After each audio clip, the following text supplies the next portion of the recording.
Last year, I failed to win the Champions League with Manchester United, and because of this, I got sacked. And due to media outlets tearing me apart, I decided to take a break from management. Until my friend MWS encouraged me to get back into it, as he managed to get me a job offer I couldn't refuse. As Guardiola has left Man City to manage the England squad, I have now become his replacement. It is only a one-year contract with the objectives to win the Premier League and the Champions League.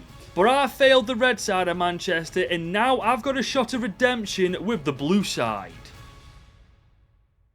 So here we go, guys, it's our first day in charge of Man City. And this is the squad that I've inherited from Guardiola, and it's world class, isn't it, guys? May I add as well, this is the same team that beat me last year to win the Champions League. I mean, there's KDB, there's Bernardo Silva, Phil Foden, Rodrigo now plays for City, and of course, Erling Haaland. Man City are stacked. Honestly, the fact we beat this team to become the best team in England last year, with Manchester United of all teams, just speaks volumes to the job we actually did with that club. As for who I'm going to get rid of though, honestly, with me only being here for one season, I don't think I should take that too seriously. But I have made a short list of players that I'm going to sell and loan out. I mean, the players that I'm loaning out are no older than 23 years old, and Rafael Varane, I mean, he's 32, 83 overall, with 20 mil, we may as well cash in on him. Hang on though, guys, I could swear blind Andre Onana plays for Man City. I'm not seeing him anywhere though. I hope he bloody doesn't still play for this team. Oh, fair enough, he's actually playing for Sevilla. What a random move. At least we don't have to put up with the little snake in the grass ourselves, but we do have over $250 million to spend here at City in Season 1. And I think we should turn our attention to our backline, especially our right back. Katongo just isn't it, is he? But as I was setting up my new office, my boss came in for a chat and he said, "Goodwin, welcome to the blue side of Manchester. I'm sure you know you'll be loved here, but absolutely hated by United, especially with how you left." I replied saying, "Thanks boss, it's good to be here. But I'm not bothered about United. I did everything I could for them, even winning them the title, but somehow that still wasn't good enough." He replied saying, "Yes, you did, and that's why we hired you, but we want you to take it to the next level this season. But you already know this. I just wanted to welcome you to the club and wish you the best of luck for the season ahead." Well, that was a nicer welcome than I got at United, so I'll take that. But in order to do well at City, we've got to set this team up right. Right now, we're on standard. I don't think we're going to stick with that. Now, as you know, at United, I had a lot of success with the gegenpress. However, I don't think this time I'm going to use this, because United and City are two very different teams and they play very differently. So I'm thinking for now at least we stick with Guardiola's philosophy. We go with the tiki-taka tactical vision. I mean, for goodness sake, they won the treble using this, didn't they? We're also going to be using a different formation, the 4-3-3 holding to be exact. I mean, this one, everybody's playing in their natural position. I mean, as you can see, we've got a couple of attacking midfielders, but they're not good enough to fit into the team yet. But we do have Rodri, one of the best CDMs in the world, and a whole bunch of other centre midfielders. The 4-3-3 holding, for now at the very least, is the formation we're going to rock with.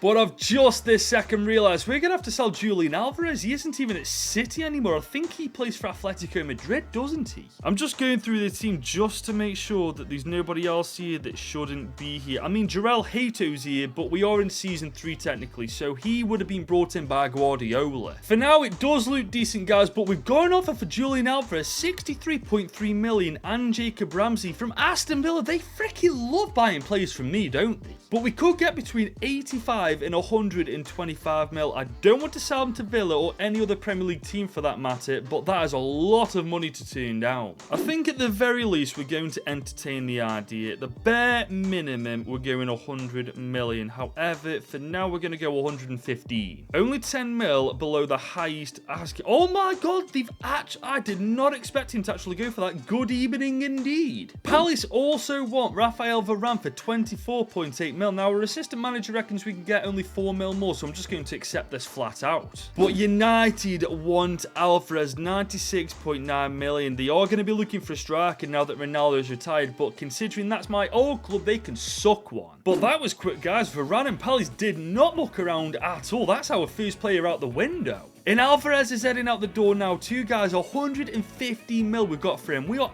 absolutely minted now. Now, as it stands, we've got all 5 of these players still up for loan. 4 of the players have actually got offers that are going through right now, but in the meantime, I think we should do some business for ourselves. I mean, we've got 407 million after all, ladies and gents. I am not sitting on top of that money and not spending a penny of it. Now, I did say I wanted to improve this defense, especially our right back, man. What does City do with their best right back being 68 overall, by the way? I will also be bringing in a better centre back for Ake, but for now, my main priority is sorting our right back position out. And I know exactly who to go for. Jeremy Frimpong from Bayer Leverkusen, only 24 and already 88 rated.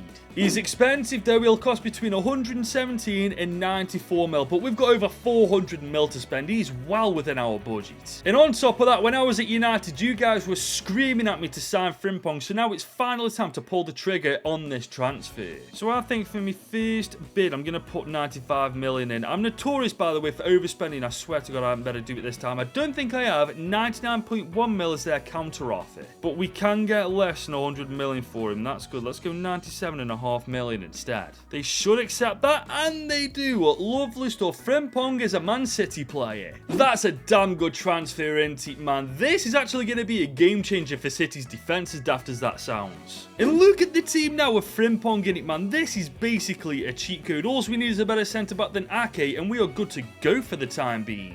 Now, I could start an absolute riot here. I could sign Virgil van Dijk. I mean, granted, he's 34. He's 88 overall, though, and at 6'4", he's an absolute monster. However, I don't fancy being hunted down with pitchforks, so I think I'm going to allow this for now. Marquinhos is definitely a shout though. He's 31, 87 overall, won a whole bunch of trophies with PSG, so he knows exactly how to win them. Plus, with just how well-rounded his stats are, him and Ruben Diaz at the back will make an insane centre-back duo. But guys, I'm leaning in a different direction. I'm thinking Bastoni is perfect. Still in his mid-20s, 6'3", left-footed as well, which is perfect because he can go on the left side, can't he? He's also 89 overall, and for a centre-back, got absolutely incredible stats. To be fair, he could get away with playing as a CDM. He's also worth between 110 and 138 million, which in fairness for how good he is pretty decent. But that doesn't mean I want to pay overboard. I'm going to go 115 as our starting bid. Please do not walk out. They want 138. Okay, they're going straight for as much as they can. Fair enough. But I'm not going to pay that much. I'm going to go 119.5 instead. They're definitely not going to go for this, but they brought it down to 129. We can work with this. Let's go 124.5 million instead. It's better than 139, isn't it? Maybe they'll accept. No, they're 129 million. Okay. Do you know what? Let's just freaking go for it. The tension meter was high, and I want to get this deal done. And there we land, guys. Almost 130 mil spent on one of the best centre-backs in the world. And straight after that, both Robertson and Echeverry have gone on a loan move to Real Betis and Bournemouth. And another one's going out the door, guys. I think that guy is our right back, Katongo. I could be wrong.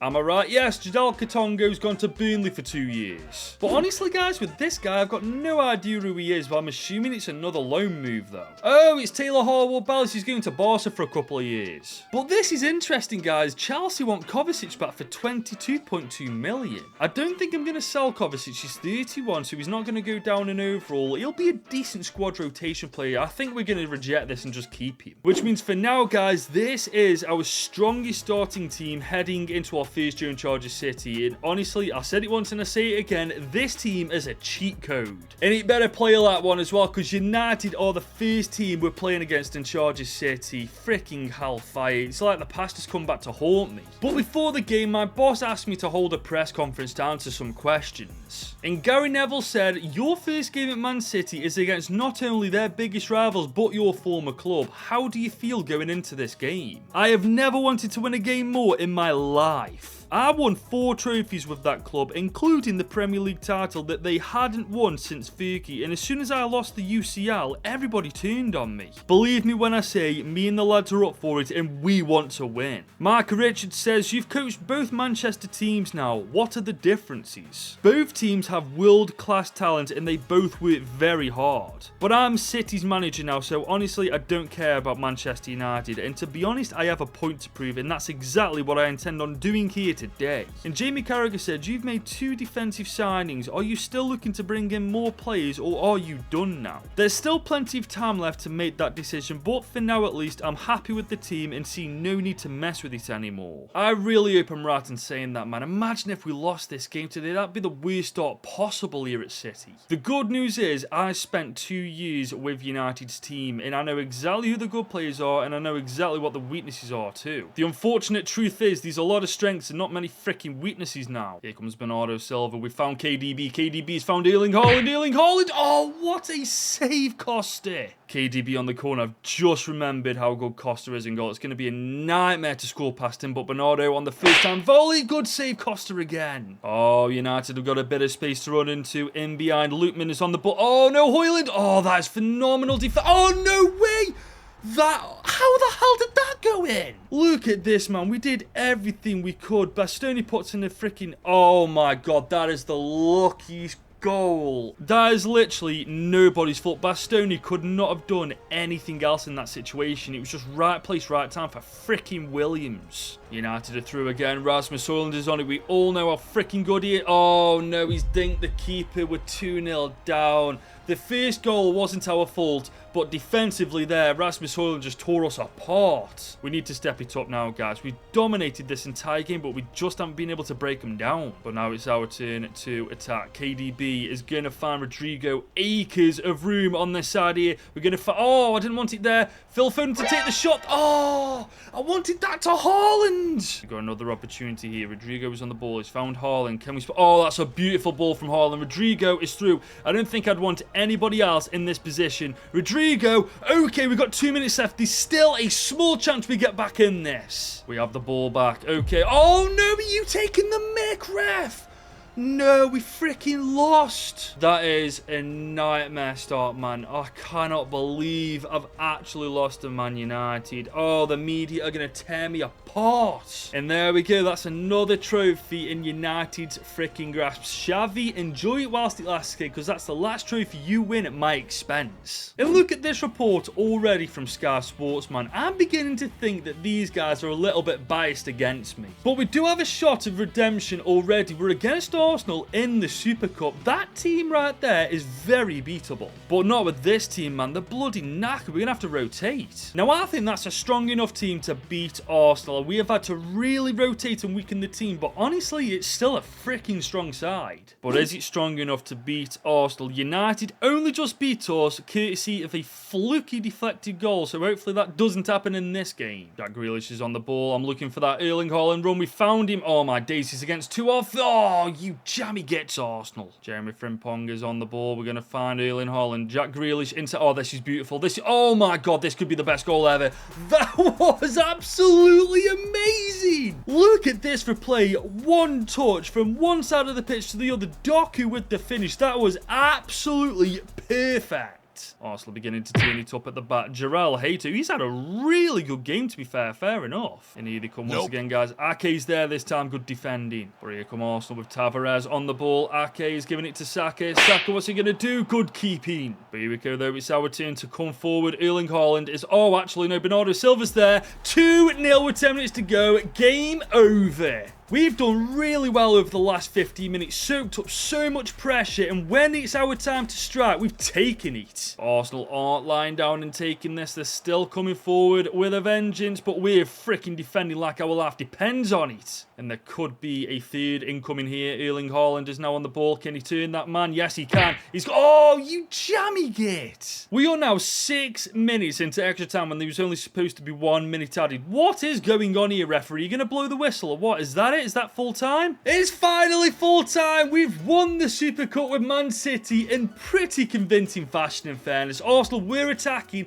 but they never looked like they were going to score. And after 2 games played, we've already won 1 trophy with City. That's not bad if you ask me. And after the game, the boss pulled me aside for a chat and he said, not a bad start so far, although we would have preferred you to beat United. But I don't think we're done in the transfer window yet. We need an attacking midfielder. KDB's absence in that game was very noticeable, and we need to bring someone in that can bring the creativity that he brings into this team. To be honest, guys, he's got a point. KDB has been a massive part of City's team for years, and now he's actually starting to go down in overall because he's 34 years old. The good news is we've got 176 million to spend, so it's not like our options are limited when it comes to who we can replace him with. The problem is he's an attacking midfielder player playing as a centre mid, so if we do bring in somebody with the idea to rotate and replace Kevin De Bruyne eventually, we'll have to find an attacking midfielder. And with that, change our formation to fit the new player into our system, otherwise it's just going to be a waste of money. Now, last year I was considering Thiago Almada as a backup to Bruno, but to be fair, he could be a great backup to Kevin De Bruyne. And considering he's only 24, 85 rated, and his stats look that good already, he's a genuine option to consider. But so is Musiala, 22, 90 overall, and his contract's running out, which means we'll get an absolute bargain for this guy. I mean, we'd have to pay max 144 mil for a 22-year-old 90 rated player. That is an absolute steal. But there is another player I see in the comments all the time, and that's Florian Wirtz from Leverkusen. Actually a better player than Musiala, 22, 91 overall, but he'll cost us a lot of goddamn money. 158 to 197 million to be exact. If we do go for Florian Wirtz, we're going to have to sell a couple of players in order to fund this move. But these three, in my opinion, are the best options to replace KDB. Let me know in the comments who you think I should go for. I'll let you guys sit on that for a second whilst we get ready for Arsenal as our first game in the Prem. But some of these players are still knackered from the Super Cup, especially Haaland. We haven't even got a second choice striker for him either. But Rodrigo can play up top. Grealish will be on the wing. Silva we're going to bring off for Kovacic. I mean, Rodri will just bring off mid-game. Frimpong, Kabore, you're coming on for him. This is the team I think we're going to have to rock with, guys. It's not ideal, but it's what we got to work with. So Kabore is on the ball. I see that. Oh, this is beautiful football. Oh, this is beautiful. Oh my god. Even with a rotated team, we're still slapping Arsenal around. Rodrigo with the goal as well. I mean, for a mixed striker, right place, right time. Fair play to him.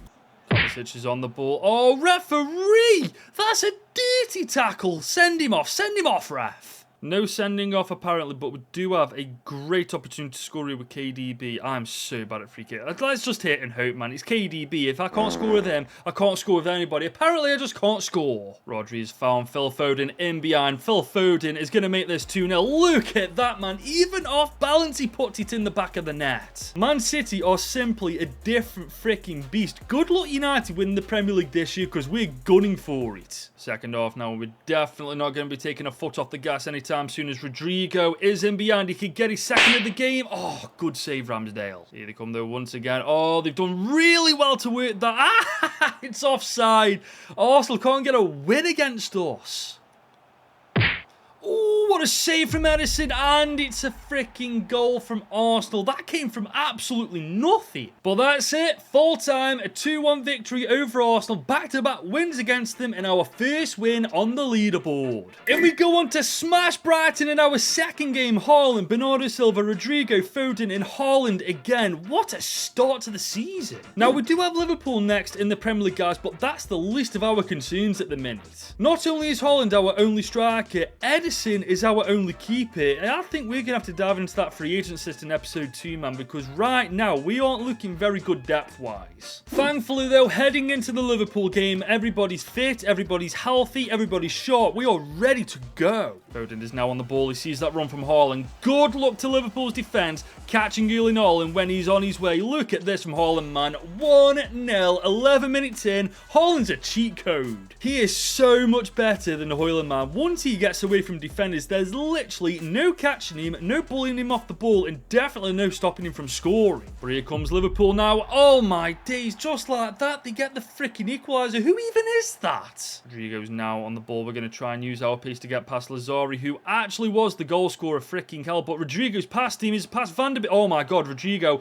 this is oh my god, Rodrigo, that was absolutely filthy. He gets past Lazari, he gets past Van der Beek. Konate's not even closing him down. He just slots it past Alisson. And he's off once again. Look at him go, ladies and gents. I'm looking for Haaland, but he's nowhere to be seen. Rodrigo, he's going to go it alone, isn't he? Look at... Oh, that would have been such a good goal. Here come Liverpool, though, guys. They've got the ball. Dangerous area back. Oh, my God. That's a phenomenal save. We've got Rodrigo on the ball now. We're going to have to play this round really... Oh, hang on. I do spot Kevin De Bruyne. First touch. Oh, that's a great... Oh, we've got a freaking penalty. Kevin De Bruyne. Someone handballed it. Kevin De Bruyne takes a shot here. Is it handball? I don't know. Yeah, that's handball all day long. Erling Haaland is going to step up and going to make this 3. Oh, look at that, man. Precision personified. Liverpool coming forward though, and there's a second for them. That was just a pinball machine, for goodness sake. Look at this, man. How many times did we try to dispossess them there? Alexis McAllister once again scoring past me. He loves scoring past me, doesn't he? We've got Bernardo Silva on the ball now. I'm looking for that Haaland run. We found him. Oh, we could get a 30. Oh, Erling Haaland has got his hat-trick against Liverpool to kill the game,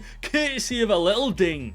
And there's a chance we could get the 5th here if we get this right. Erling Haaland is through.